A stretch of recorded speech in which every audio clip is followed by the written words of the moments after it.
عليكم ورحمة الله وبركاته. بسم الله الرحمن الرحيم. الحمد لله رب العالمين، والصلاة والسلام على خاتم الأنبياء والمرسلين وعلى آلہ وصحبہ اجمعین، اما بعد۔ میاں اقبال کہتی ہیں کہ آج کل اکثر حجاج کو عزیزیہ میں ٹھہرایا جاتا ہے۔ میرا سوال یہ ہے، کیا عزیزیہ حدود حرم میں شمار ہوتا ہے؟ اگر عورتیں اپنی نماز یہاں اپنے کمرے میں اور مرد یہاں کے مساجد میں ادا کریں، مثلاً رش کی وجہ سے وقت پر حرم نہ پہنچ پائیں، تو کیا ان نمازوں کا اجر اتنا ہی ہوگا جتنا کعبۃ اللہ اور اس کے ارد گرد کی مساجد میں متعین ہے؟ دیکھیے، اس سلسلے میں اولاً یہ واضح ہونا چاہیے کہ عزیزیہ، مینا، یہ سب حدود حرم میں داخل ہے، یہ حدود حرم سے باہر نہیں ہے۔ عزیزیہ جہاں حجاج کو ٹھہرایا جاتا ہے، اسی طرح مینا یہ حدود حرم میں ہے، یہ حدود حرم سے باہر نہیں ہے، اور یہ واضح ہونا چاہیے۔ اور جہاں تک دوسرا آپ کا سوال ہے کہ جو 100,000 صلات کی فضیلت ہے، 1,00,000 نماز پڑھنے کا، تو کیا جو ہے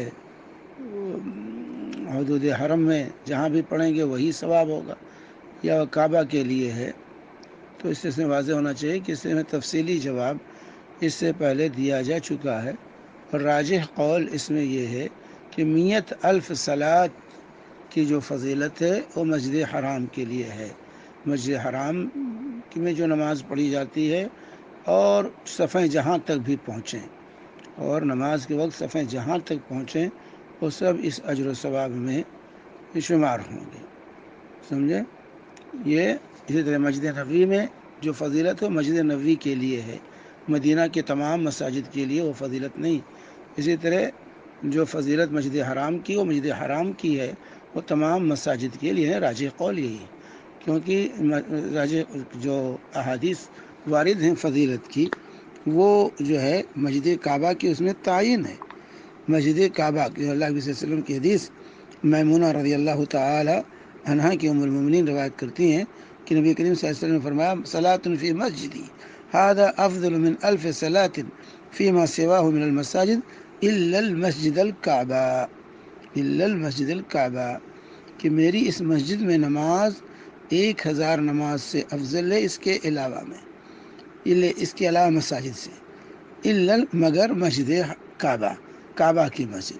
تو مسجد کعبہ کی جو مسجد حرام خاص طور سے مقصود ہے، جو کعبہ کے ارد گرد جو مسجد بنی ہوئی ہے، مسجد حرام جسے کہا جاتا ہے، اس مسجد کے لیے یہ خاص ہے۔ سنن نسائی حدیث نمبر 2898، 2898۔ لیکن حدود حرم میں نماز یہ افضل ہے حدود حرم سے باہر پڑھنے سے، حدود حرم کی نماز یہ افضل ہے حدود حرم سے باہر پڑھنے سے۔ جیسا کہ اللہ کے نبی صلی اللہ علیہ وسلم صلح حدیبیہ کے موقع پر جب آپ نے حدیبیہ میں قیام کیا، تو حدیبیہ کا ایک حصہ حرم میں ہے اور ایک حصہ حرم سے باہر ہے، تو آپ کی اقامت جہاں تھی، جہاں آپ ٹھہرے تھے، وہ حدود حرم سے باہر والے حصے میں تھے، لیکن جب نماز پڑھنے کا وقت ہوتا تھا تو آپ حدود حرم والے حصے میں حدیبیہ میں ہو جاتے تھے اور نماز وہاں پڑھتے تھے۔ تو اس سے یہ واضح ہے کہ مسجد حدود حرم کے اندر نماز یہ افضل ہے حدود حرم کے باہر پڑھنے سے۔ لیکن جو 100,000 صلات کی فضیلت ہے وہ مسجد حرام کے ساتھ خاص راجح قول یہ ہے۔